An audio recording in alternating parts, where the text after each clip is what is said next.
हाँ बच्चों, आवाज आ रही? हेलो।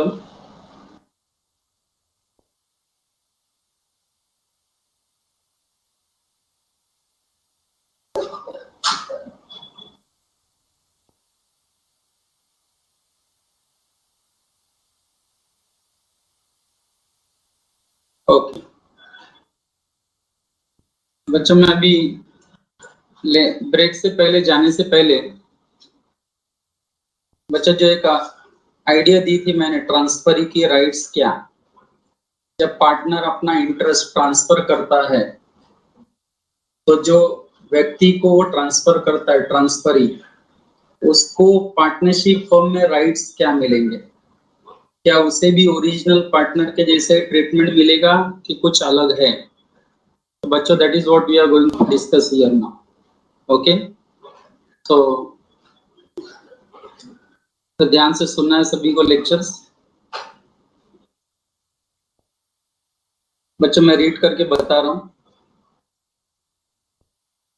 ध्यान दो, वन बाय वन है। बच्चों मैं 1 और 2 सुनो जरा ध्यान से। बच्चों 1 और 2 ऊपर का पढ़ने की बजाय नीचे जो एनालिसिस लिखा है उसमें ज्यादा बच्चों डिटेल है, तो मैं वो एनालिसिस पढ़ता हूँ सेक्शन 29 का, रादर देन रीडिंग 1 और 2। बच्चों जब मैं एनालिसिस पूरा सिखा देता हूँ इसका, उसके बाद जब आप 1 और 2 पढ़ने जाएंगे तो बच्चों आपको पूरा एक एक वर्ड समझ में आ जाएगा। तो I will directly concentrate on analysis. Okay, section 29 का एनालिसिस, यानी सेक्शन 29 में एग्जैक्टली है क्या बच्चों, बस वही अभी अंडरस्टैंड करना है, प्रॉपरली अंडरस्टैंड करो। बच्चों सबसे पहले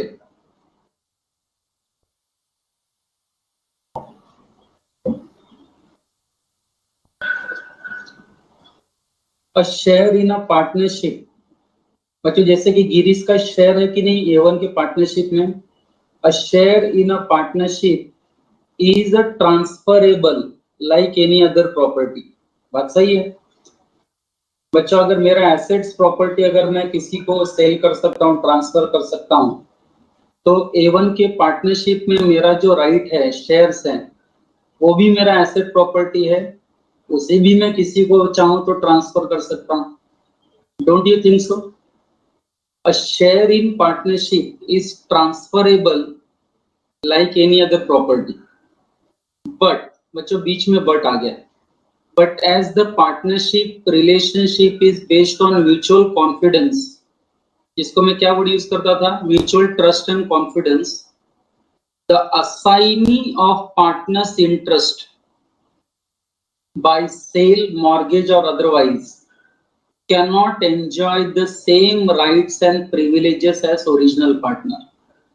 बच्चों अंडरलाइन टाइप करो वर्ड द असाइनी इंटरेस्ट, मतलब मैं यहाँ किसकी बात कर रहा हूँ, द असाइनी मतलब किसकी बात कर रहा हूँ, ट्रांसफरर गिरीश या ट्रांसफरी विकास की बात कर रहा हूँ, किसकी बात कर रहा हूँ?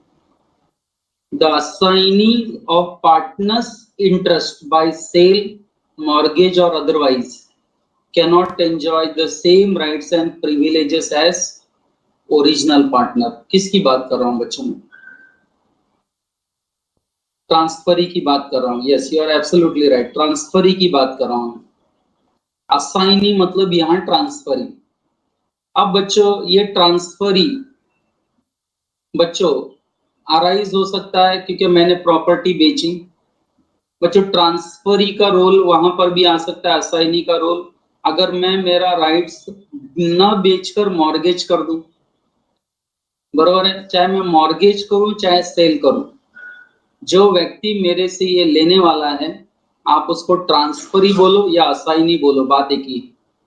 तो बच्चों मेरा बीच में एक सवाल, जो rights and privileges Girish enjoy कर रहा था A1 में एज अ ओरिजिनल पार्टनर, क्या वही राइट्स एंड प्रिविलेजेस क्या विकास भी एंजॉय करेगा, विकास सर भी एंजॉय करेंगे?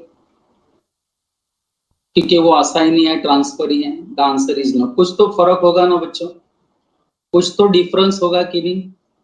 तो अब चलो अब हम पढ़ते हैं कि विकास सर का एज अ ट्रांसफरी इस A1 में क्या राइट्स होंगे। तो बच्चों हम उस ट्रांसफरी के राइट्स को पढ़ने के लिए डिस्कशन को दो पार्ट में डिवाइड करेंगे। पहला 1 आपके सामने नजर आ रहा है, देखो 1। बच्चों ट्रांसफरी के राइट्स एंड प्रिविलेजेस क्या होंगे during the continuance of partnership. बच्चों ड्यूरिंग कंटिन्यूएंस ऑफ पार्टनरशिप मतलब अगर पार्टनरशिप कंटिन्यूएशन में है, डिसॉल्व नहीं हो रहा है, फॉर्म चल रही है, कंटिन्यूएशन में है, कंटिन्यूएशन में है, तो बच्चों ऐसे केस में विकास सर यानी कि ट्रांसफरी के क्या राइट्स एंड प्रिविलेजेस होंगे या इनडायरेक्टली इनको क्या राइट्स नहीं मिलेगा, ये भी हम देख लेते हैं। तो बच्चों पहला डिस्कशन, पहला पार्ट माइंड में रखो कि अगर फर्म कंटिन्यूएशन में है, पार्टनरशिप फर्म कंटिन्यूएशन में है, डिसॉल्व नहीं हुआ है, तो ऐसे केस में ट्रांसफरी को क्या राइट्स एंड प्रिविलेजेस मिलेंगे, क्या नहीं मिलेंगे। बच्चों अपने वो लिस्ट पढ़ने को चालू करता हूं। 1 during continuance of partnership such transferee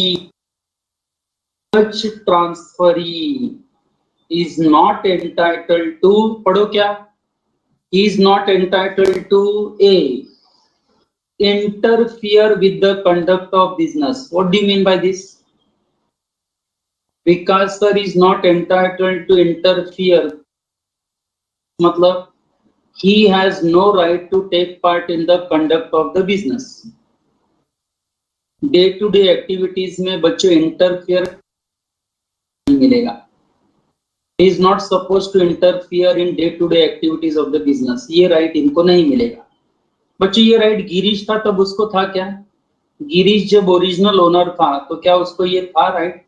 original partner जब था तो हेलो गिरीश को था कि नहीं ये राइट? लेकिन गिरीश ने जब अपना ये राइट्स ट्रांसफर किया विकास को, विकास सर को, तो क्या विकास को ये राइट्स मिलेगा क्या? नहीं।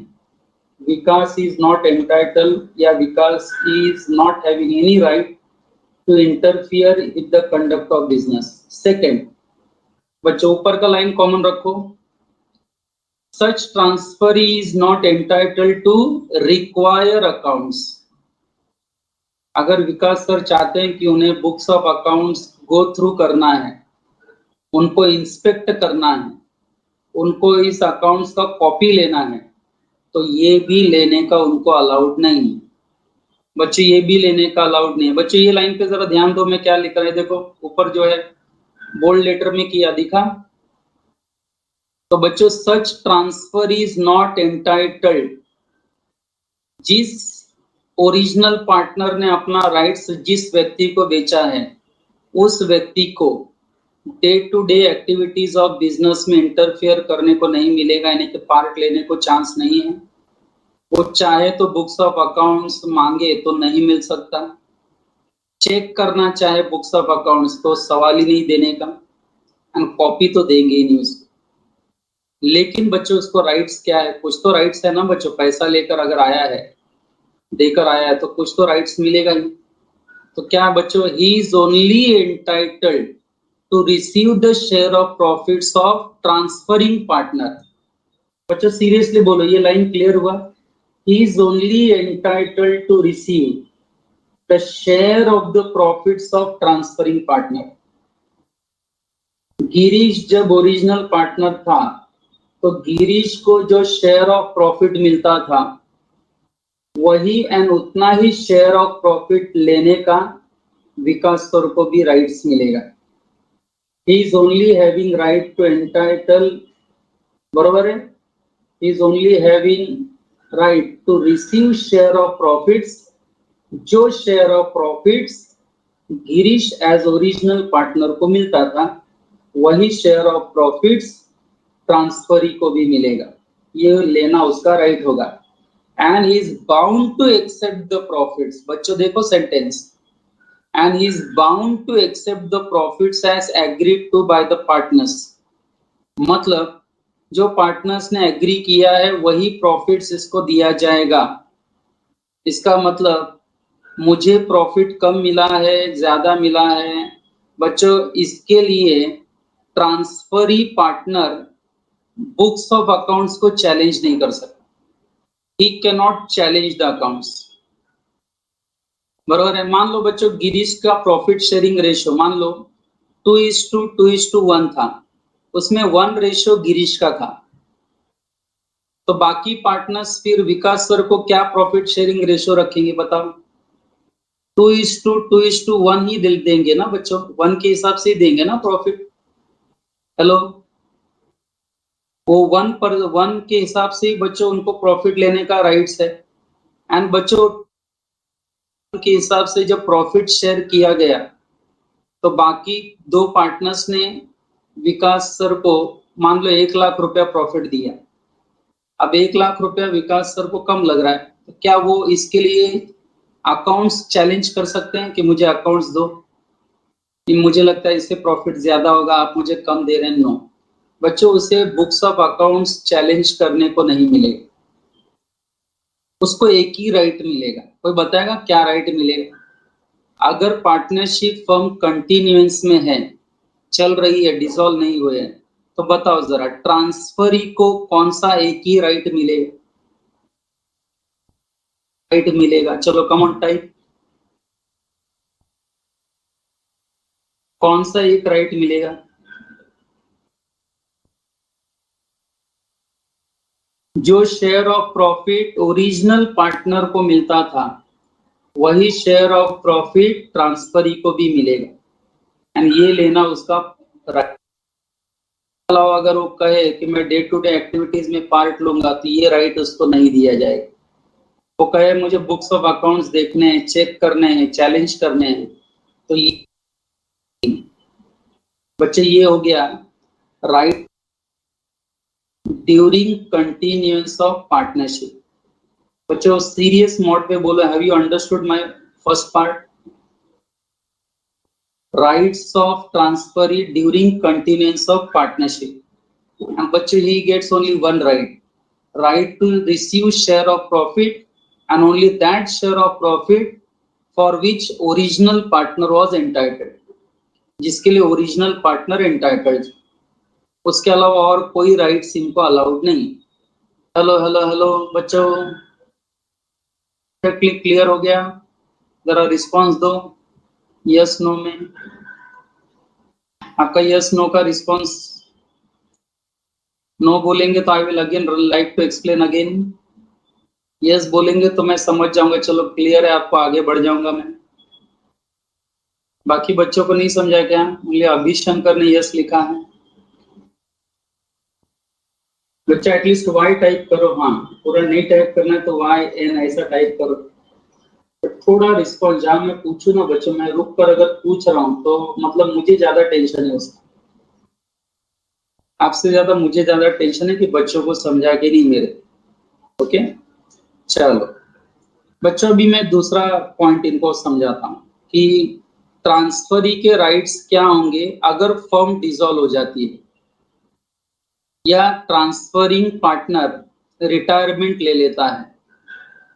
जैसा ओरिजिनल पार्टनर गिरीश अगर रिटायरमेंट ले लेता है या फर्म डिसॉल्व हो जाती है, तो गिरीश ने अपना राइट्स जिसको भी प्लेज किया है, सेल किया है, उस ट्रांसफरी को फिर राइट्स क्या क्या मिलेंगे?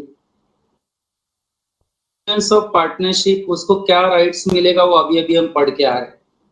लेकिन 2 मिनट के लिए मान लो कि अगर फर्म डिसॉल्व हो जाती है, बंद हो जाती है या डिसॉल्व होने के स्टेज पे है, या बच्चों ओरिजिनल पार्टनर गिरीश रिटायरमेंट लेने की सोच रहा है, तो ऐसे केस में बच्चों गिरीश ने जिस व्यक्ति को अपना राइट्स ट्रांसफर किया है, ऐसे ट्रांसफरी को बच्चों अगेंस्ट रिमेनिंग पार्टनर क्या क्या राइट्स मिलेगा देखो। यानी बच्चों ये सेकंड कैटेगरी शुरू हो गई। तो बच्चों मैं रीड करके बता रहा हूँ, जरा नोट्स पे ध्यान दो, पॉइंट नंबर 2 पे ध्यान दो जरा सभी लोग, बी सीरियस। बच्चों मैं स्टार्ट कर रहा हूँ। On the dissolution of the firm और on retirement of transferring partner, जिसको हम ट्रांसफरर कहते हैं, और on retirement of transferring partner यानी कि transferor Girish, the transferee will be entitled. बच्चों विल बी एंटाइटल्ड मतलब इनको राइट्स मिलेगा अगेंस्ट रिमेनिंग पार्टनर।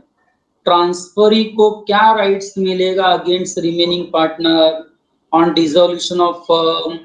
तो ए एंड बी पढ़ो क्या लिखा है। First, to receive the share of assets of the firm to which transferring partner was entitled. बच्चों आपको पता है ना, जब फर्म डिसॉल्व हो जाती है तो फर्म के एसेट्स पर सभी पार्टनर्स का हक होता है, मालूम है ना? हेलो, सभी पार्टनर्स को वो एसेट बेचकर पैसा दिया जाता है, मालूम है कि नहीं आपको, आफ्टर पेइंग ऑफ लायबिलिटी।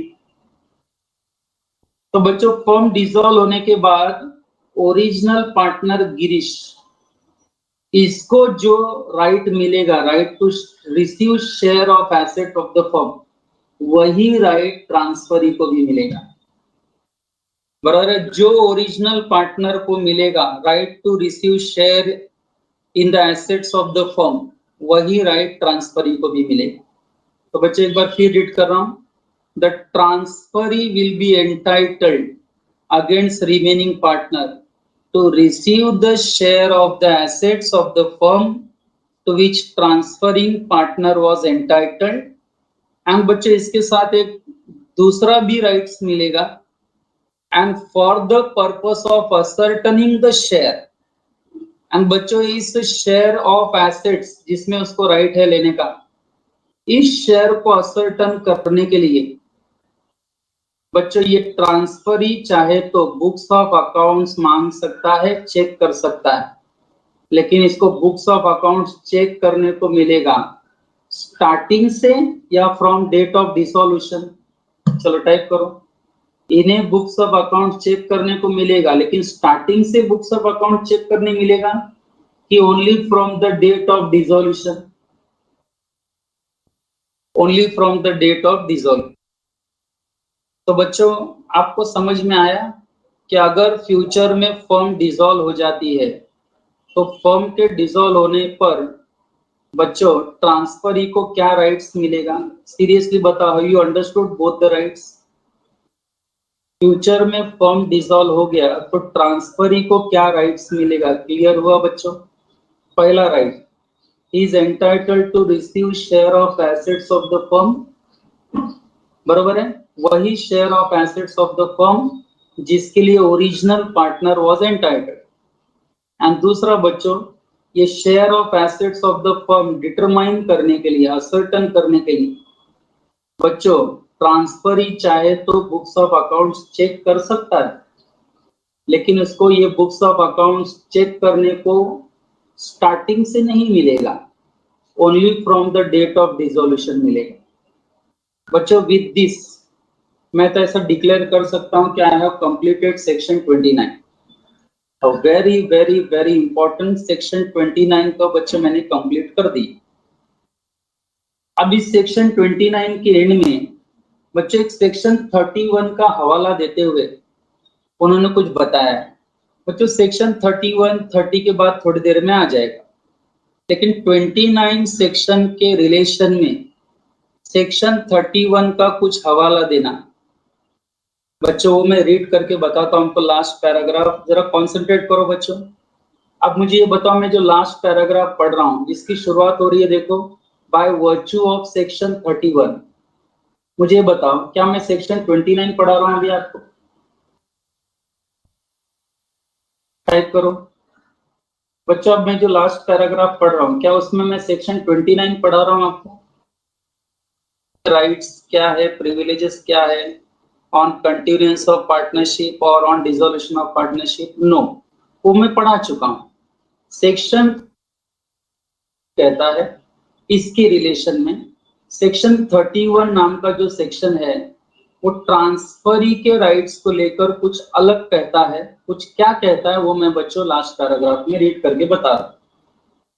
तो बच्चों ध्यान दो क्या लिखा है, by virtue of section 31 which will be discussed here in, थोड़ी देर में डिस्कशन आएगा आज, which we will discuss here in after।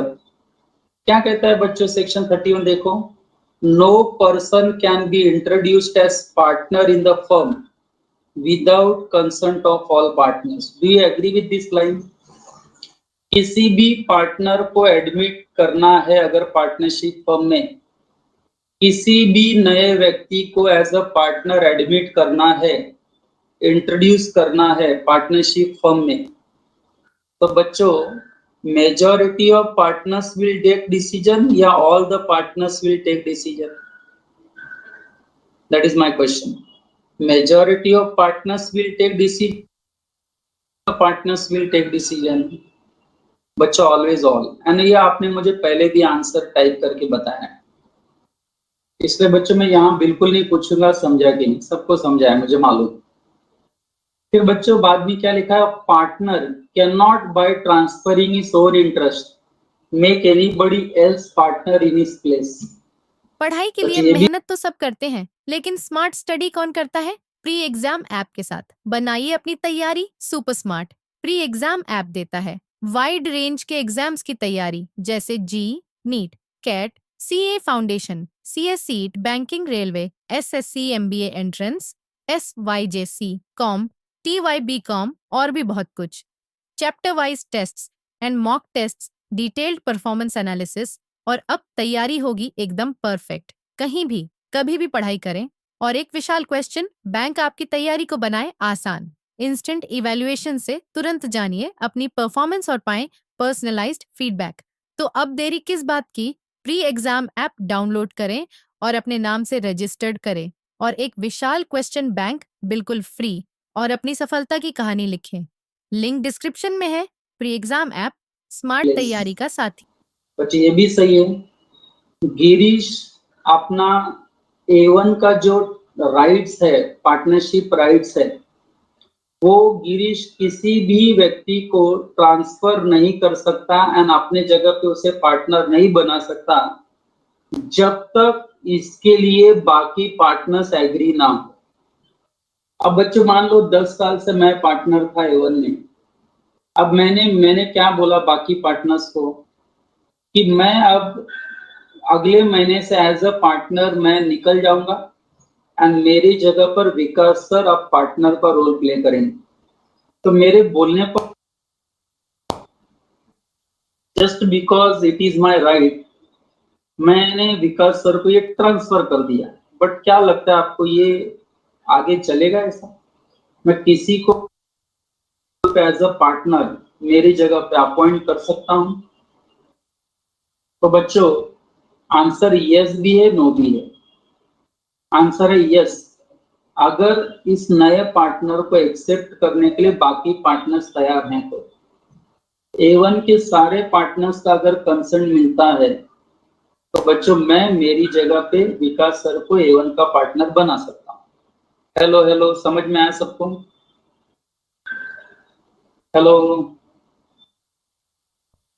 सभी A1 के सभी पार्टनर्स का अगर सहमति है तो बच्चों ये पॉसिबल है.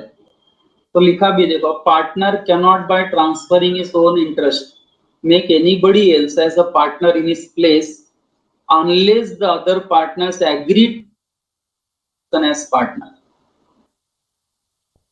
लेकिन बच्चों साथ में ये भी है, at the same time partner is not debarred transferring his interest.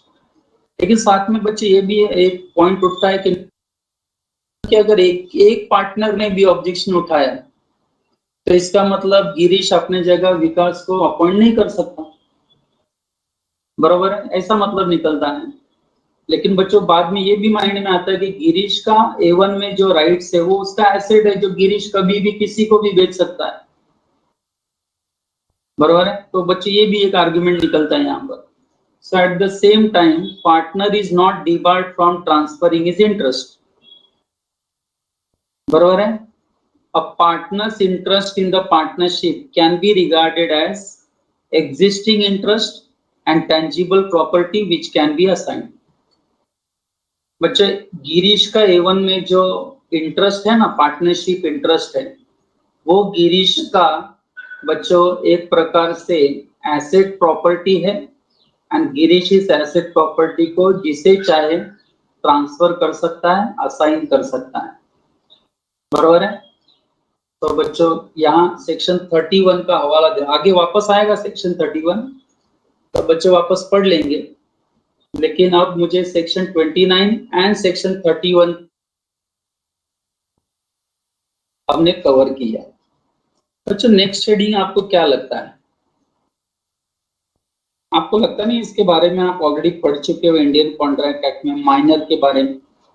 मैं हमेशा उधर भी पूछता था आपसे, यहाँ पर भी, क्या कोई माइनर पार्टनरशिप फर्म का पार्टनर बन सकता है बाय एन एग्रीमेंट? बच्चों मेरा सवाल, अब सेक्शन 30 मुझे अगर पढ़ाना है तो पहले मुझे कुछ सवाल करने पड़ेंगे आपसे, ताकि आपको लॉजिक तो क्लियर हो कि हम क्या डिस्कस करने जा रहे हैं, क्यों डिस्कस करने जा रहे हैं। बच्चों एक ऐसा सवाल जिसका आंसर ऑलमोस्ट सभी को आता है, क्या किसी माइनर को, छोटे बच्चे को बिलो 18 ईयर्स, पार्टनरशिप का क्या वो पार्टनरशिप फर्म का क्या वो पार्टनर बन सकता है बाय एग्रीमेंट? नहीं, मैं जो सवाल कर रहा हूं उसका आंसर दो। क्या माइनर किसी पार्टनरशिप फर्म का पार्टनर बन सकता है? मुझे आंसर यस या नो में चाहिए। बहुत लोग नो में आंसर दे भी रहे हैं। बच्चा आंसर है बहुत बड़ा नो। बच्चों कोई भी माइनर बच्चा, माइनर बच्चों वो पार्टनरशिप फर्म का कभी भी पार्टनर नहीं बन सकता, क्योंकि आप सबको पता है कि हमारा पार्टनरशिप एक एग्रीमेंट है। पार्टनरशिप इज एन एग्रीमेंट, सबको मालूम है। एंड बच्चों आपने इंडियन कॉन्ट्रैक्ट एक्ट में पढ़ा है कि any agreement made by minor और विथ माइनर, याद आया? याद आया बच्चों? माइनर के साथ किया गया एग्रीमेंट या माइनर हमारे साथ कोई एग्रीमेंट करे, दैट एग्रीमेंट इज वॉइड अब इनिशियो। तो बच्चों जब आपको पता है कि माइनर के साथ किया हुआ एग्रीमेंट वॉइड अब इनिशियो है, तो सीधी बात है ना बच्चों, माइनरशिप का फर्म का पार्टनर नहीं बन सकता। याद रखना, वो पार्टनर नहीं बन सकता। यस, लेकिन अगर बाकी पार्टनर्स, फर्म के जो पार्टनर्स हैं, बाकी पार्टनर्स अगर चाहें तो, if they want, with the consent of all, not by majority, अगर बाकी पार्टनर चाहें तो वो माइनर को पार्टनरशिप फर्म में इसके लिए एडमिट कर सकते हैं। बच्चों किसी को पार्टनरशिप फर्म में एडमिट कर लेना only for the benefits does not make a minor legal partner, right? उसे केवल उसके फायदे के लिए एडमिट किया जा रहा है। तो बच्चों लॉ ने ये अलाउ किया है, क्योंकि मैंने इंडियन कॉन्ट्रैक्ट एक्ट में पढ़ाया था कि कोई भी कॉन्ट्रैक्ट या एग्रीमेंट जिसका बेनिफिशियरी अगर माइनर है, कोई भी एग्रीमेंट या कॉन्ट्रैक्ट जिसका बेनिफिशियरी, जिसका बेनिफिट माइनर को मिलता है, बच्चों वो कॉन्ट्रैक्ट एग्रीमेंट एनफोर्सेबल। इसलिए बच्चों यहाँ पर माइनर को बाकी पार्टनर्स के कंसर्न से एडमिट किया जा सकता है पार्टनरशिप फर्म में, but only for the benefits and he is not responsible for any losses. बच्चों मैं एक एक वर्ड जो बोल रहा हूँ, एंड मुझे मालूम है, मुझे विश्वास है आप पर, आपको एक एक वर्ड समझ में आ रहा है। डोंट यू थिंक सो? जितना भी बोला आपको सब समझ में आ रहा है कि नहीं? क्योंकि इसमें बैकिंग बच्चों इंडियन कॉन्ट्रैक्ट एक्ट की भी है। बच्चों इंडियन कॉन्ट्रैक्ट एक्ट की बैकिंग से ही मैं पढ़ा रहा हूँ इसे। तो बच्चों अभी पार्टनरशिप एक्ट में सेक्शन 30 में जिस माइनर को एडमिट की ऑफ पार्टनरशिप, उससे रिलेटेड बच्चों कुछ रूल्स एंड रेगुलेशंस हैं, बरोबर है? ऐसे माइनर को क्या राइट्स मिलेंगे, क्या ड्यूटीज हैं, क्या लायबिलिटीज हैं, जब किसी माइनर को एडमिट किया जाता है फॉर द बेनिफिट्स, तो ऐसे माइनर का बच्चों लीगली क्या रोल रहेगा, ये सारी चीजें बच्चों हमें सेक्शन 30 में 1 बाय 1 रीड करके समझनी, बरोबर है? बच्चों आपने ओसीएम में जो भी पढ़ा अभी उसको फिलहाल भूल जाओ, आप लॉ क्या पढ़ रहे हो बच्चों उसको जरा ध्यान दो। चलो बच्चों रीडिंग स्टार्ट करो। बैकग्राउंड मिल गया आपको पढ़ने का? हेलो, आइडिया आ गई आपको हम क्या पढ़ने जा रहे हैं? कि अगर किसी पार्टनरशिप में माइनर को एडमिट किया जाता है फॉर द बेनिफिट्स, तो उस माइनर को लेकर बच्चों क्या क्या रूल्स एंड रेगुलेशंस हैं, उसको क्या राइट्स मिलेंगे, उसकी लाइबिलिटी क्या होगी, बराबर है बच्चों? जब वो मेजर हो जाएगा तब बच्चों क्या क्या क्या मतलब सिचुएशन रहेगा? माइनर क्या जिंदगी भर माइनर ही रहेगा क्या? कभी तो मेजर बनेगा ना। 18 साल का होगा कि नहीं? तो जब वो 18 साल का हो जाएगा, मेजर हो जाएगा, तो मेजर बनने के बाद क्या उसे इस पार्टनरशिप फॉर्म में कंटिन्यू रहना है कि इस पार्टनरशिप फॉर्म से अलग हो जाना है? ये सारी बातें बच्चों आपको सेक्शन 30 के थ्रू समझनी होंगी, पढ़नी होंगी एंड अंडरस्टैंड। बच्चों सेक्शन 30 के लिए भी मैं जितना स्लो डिस्कशन करना चाहूँ उतना आपको फायदा होगा बच्चों। जल्दी जल्दी ब्ला ब्ला ब्ला करके खत्म कर दो बच्चों, कोई मतलब नहीं उसको, बराबर है? मैं सोच रहा हूँ कि आप इतना वक्त दे रहे हो मुझे, तो आप 100% समझ ही लो एक एक। तो स्टार्ट करें बच्चों, लेट अस स्टार्ट। फर्स्ट, सबको स्क्रीन दिख रही है बच्चों? 1 2 3 सब दिख रहा है? स्टार्ट करूँ पढ़ने को? ओके।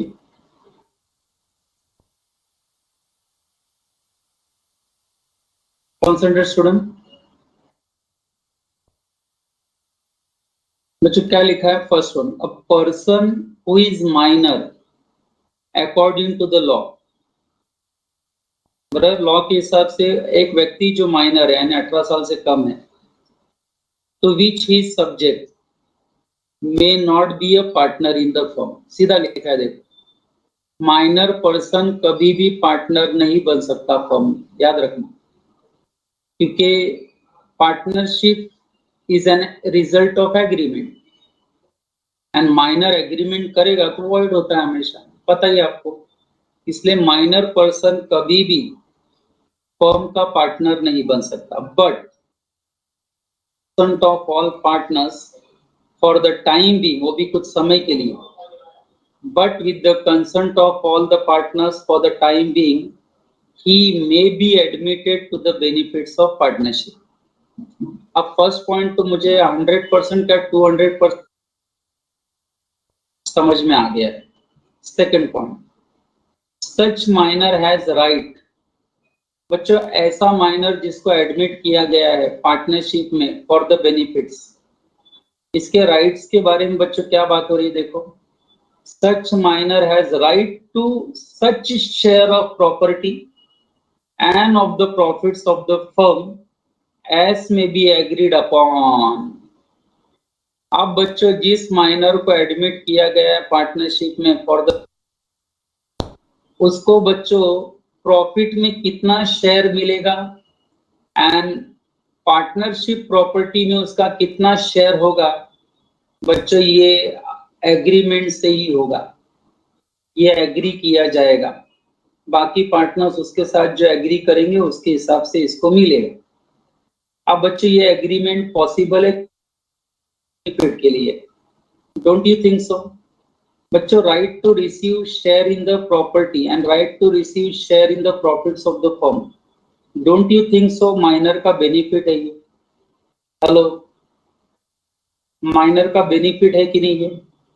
एंड बच्चों हमने इंडियन कॉन्ट्रैक्ट एक्ट में पढ़ा है कि कोई भी एग्रीमेंट जो माइनर के बेनिफिट के लिए हो, टाइप करो वैलिड या वॉइड। कोई भी एग्रीमेंट जो माइनर के बेनिफिट के लिए हो बच्चों वैलिड हो जाएगा। इसलिए बच्चों यहाँ एग्री वर्ड लिखा है, नहीं तो आप बोलेंगे सर एग्रीमेंट तो होता ही नहीं, तो काय का एग्रीमेंट कर रहे हो आप, गलत हो जाएगा तुम्हें। Such minor has right to such share of the property and of the profits of the firm as may be agreed upon. And बच्चों आगे देखो ना और क्या राइट मिलेगा। And he may have access to and inspect and copy any of the accounts of the firm. अच्छा आपको लगता नहीं एक जो राइट्स है वही राइट्स इस माइनर को भी मिल जाए? Hello hello hello, point number 2 से आपको ऐसा नहीं लगता? कि ट्रांसफरी से भी ज्यादा राइट्स माइनर को when is admitted in the partnership firm. Hello बच्चों देखो ना, he has right not to share, he has right to share property of the firm and also to share profits of the firm. And साथ में बच्चों ही अगर minor चाहे तो वो बुक्स फर्म के बुक्स ऑफ अकाउंट्स को गो थ्रू भी कर सकता है, चेक भी कर सकता है, इंस्पेक्ट भी कर सकता है एंड चाहिए तो कॉपी भी ले सकता है। तो आपको लगता है ये सब राइट्स हमने एक नॉर्मल पार्टनर के लिए पढ़े थे स्टार्टिंग में यूनिट नंबर 2 के, डोंट यू थिंक सो? ये सारे राइट्स एक नॉर्मल पार्टनर को जो मिलते हैं वो राइट्स यहाँ पर माइनर को भी मिला हुआ है। बच्चों तीसरा point, such minor share is liable for the acts of the firm. बच्चों बात को जरा समझिए, जैसे बाकी मेजर पार्टनर्स फर्म के एक्ट के लिए लायबल होंगे, बच्चों जैसे बाकी के normal partners major partners firm के एक्ट के लिए कलेक्टिवली लायबल होंगे, वैसे ही बच्चों माइनर जिसको एडमिट किया गया है वो भी बच्चों लायबल होगा, बट उसकी लायबिलिटी विल बी रेस्ट्रिक्टेड, उतने अमाउंट पे ही रेस्ट्रिक्ट होगी जितना अमाउंट उसने पार्टनरशिप फर्म को दिया, जितना कैपिटल फर्म ने, उसकी लायबिलिटी केवल उतने तक ही होगी। ऐसे माइनर को हम पर्सनली लायबल नहीं ठहरा सकते। बच्चों याद आया बच्चों, पर्सनल लायबिलिटी नहीं होती पार्टनर माइनर की।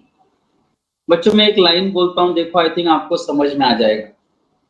बच्चों पार्टनरशिप फर्म में सभी पार्टनर्स लोगों की लायबिलिटी क्या होती है, टाइप करो, माइनर को छोड़कर सभी पार्टनर्स की लायबिलिटी क्या होती है, आपने पढ़ा है सभी पार्टनर्स की लायबिलिटी क्या होती है, unlimited.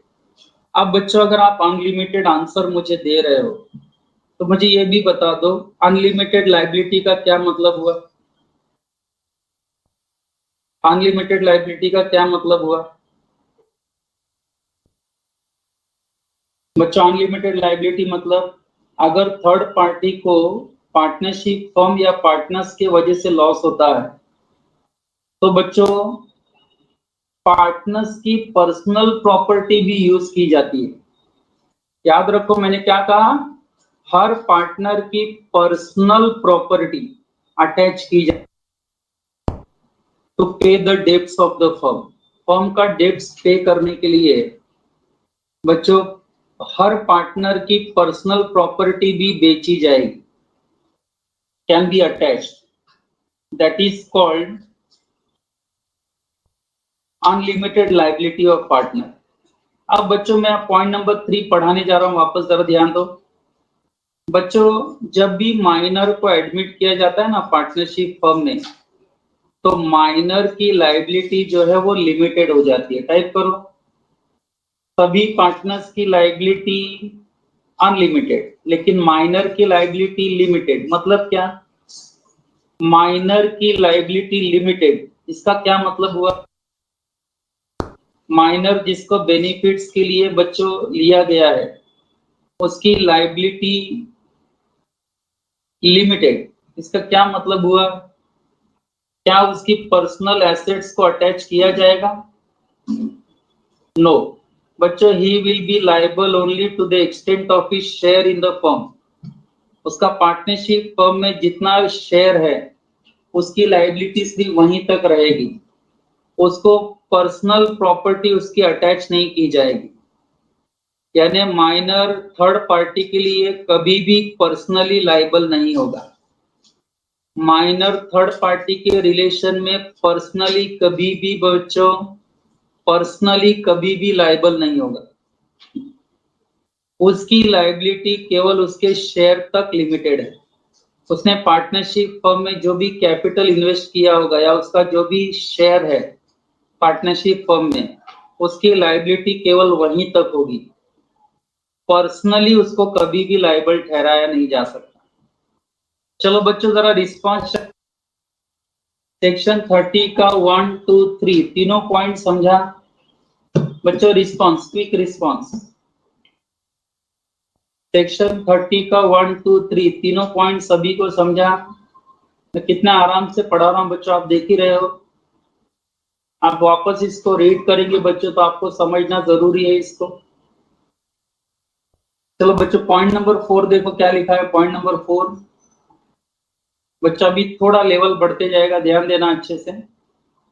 Such minor may not sue the partners for an account payment of his share of property और profits of the firm except, save नहीं बच्चों, वापस सेव वर्ड दिखाई दे रहा है आपको? फर्म कॉमा के बाद, फर्म कॉमा के बाद सेव वर्ड दिखाई दे रहा है ना? सेव, हेलो, सेव वर्ड दिखाई मैं किया,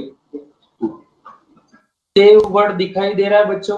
फर्म कॉमा के बाद वो सेव वर्ड नहीं है, एक्सेप्ट वर्ड है, एक्सेप्ट। टाइपिंग मिस्टेक है बच्चों। क्या वर्ड है जरा टाइप करो सेव की जगह, of the firm comma except word है बच्चों, सेव वर्ड नहीं, गलत हो जाएगा, नहीं तो आपको पढ़ने में मिस्टेक हो जाएगा।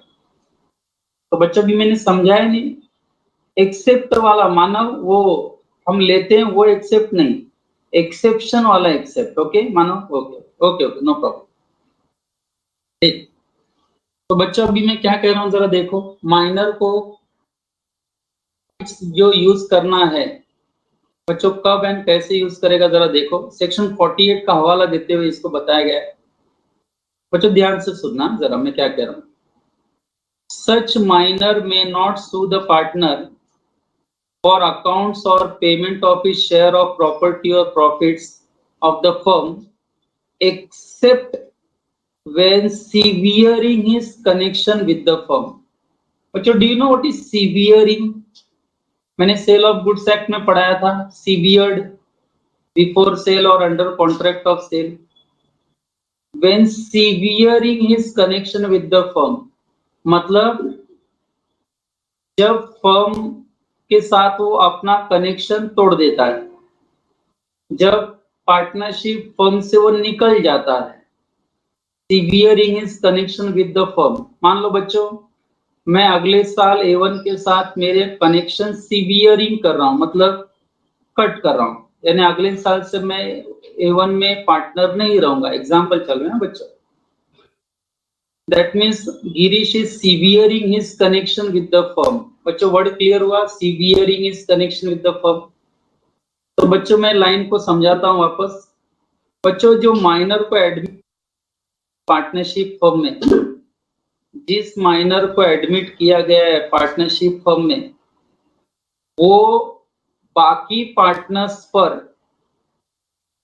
बच्चों, बाकी पार्टनर्स पर बुक्स ऑफ अकाउंट्स या उसका प्रॉपर्टी में शेयर या share in the profits of the firm के लिए वो केस नहीं कर सकता जब तक वो पार्टनरशिप फर्म में है for the purpose of benefit. ऐसे माइनर को बाकी पार्टनर्स के ऊपर केस करने का अलाउड नहीं। जब तक माइनर पार्टनरशिप फर्म में है तब तक माइनर को बाकी पार्टनर्स पर केस करने का अलाउड नहीं। इसका मतलब बच्चों मैं रिवर्स पूछता हूं, चलो बताओ इसको, माइनर को बाकी पार्टनर्स पर केस करने को कब मिले? For accounts, for payment of his share. चलो बोलो उसको ये राइट टू सू कब मिलेगा? माइनर को बाकी पार्टनर्स के ऊपर वो केस कब कर सकता है? ओनली व्हेन ही, चलो कंप्लीट करो। माइनर को बाकी पार्टनर्स पर केस करने का चांस तभी मिलेगा जब, शुभ ने बहुत ही इजी आंसर दिया, very good Shubh, when he leaves the firm, when he breaks the connection with the firm. Om ने भी सही लिखा है, जब वो फर्म छोड़ दे तब, यानी जब तक वो फर्म में बना है तब तक वो बाकी पार्टनर्स के ऊपर केस करने को उसको अलाउड नहीं है, राइट नहीं है। लेकिन ये राइट वो तब एक्सरसाइज कर सकता है जब वो फर्म के साथ अपना कनेक्शन खत्म कर देता है, तोड़ देता है या फर्म को छोड़ देता है। तभी उसको ये चांस मिलेगा कि वो बाकी पार्टनर्स के ऊपर केस कर सकता है for books of accounts, for payment of his share in the property और for payment of his profit share in the profit. बच्चों आई होप सबको समझ में आया। आप जिस हिसाब से आंसर लिख रहे हो, 2-3 बच्चे लिख रहे हैं, आई थिंक दोनों को सबको आइदर वे समझ में आ गया। तो बच्चों 4 का मैं फर्स्ट पैराग्राफ एक बार वापस पढ़ता हूं मेरे सेटिस्फैक्शन के लिए। Such partner for an account और of property or profits of the firm except when severing his connection with the firm। यानी एक्सेप्शन ये है कि अगर वो फर्म को लीव करता है, छोड़ता है या फर्म के साथ कनेक्शन ब्रेक करता है, तभी उसको ये केस करने का अलाउड है, नहीं तो केस करने का allowed. And in such case the amount of his share shall be determined by valuation made as far as possible in accordance with rules contained in section 48। 48 बच्चों आपके सिलेबस का हिस्सा नहीं है, क्या है भी तो बच्चों आगे आ जाएगा। अब प्रश्न ये है कि जब माइनर केस करता है बराबर है बुक्स ऑफ अकाउंट्स के लिए या प्रॉपर्टी में उसके शेयर के लिए, तो उसको प्रॉपर्टी में शेयर कितना दिया जाएगा, उसका वैल्यूएशन कैसे होगा, तो ये वैल्यूएशन सेक्शन 48 के हिसाब से होगा। वो अभी नहीं पढ़ना है हमें। चलो आगे second paragraph. Provide partners acting together or any partner entitled to dissolve the firm upon notice to other partner may elect in such suit to dissolve the firm, and thereupon the court shall proceed with the suit as one of for dissolution and for settling accounts between the partners, and the amount of share of minor shall be determined along with the share of the partners। बच्चों अभी जो मैंने second paragraph पढ़ा, इस second paragraph को समझाने के लिए बच्चों विद रिवीजन मैं कुछ बोलता हूं, आप ध्यान से सुनो। बच्चों मुझे ये बताओ, अगर पार्टनरशिप एट विल है, याद आया बच्चों यूनिट नंबर 1, अगर पार्टनरशिप एट विल है तो इस पार्टनर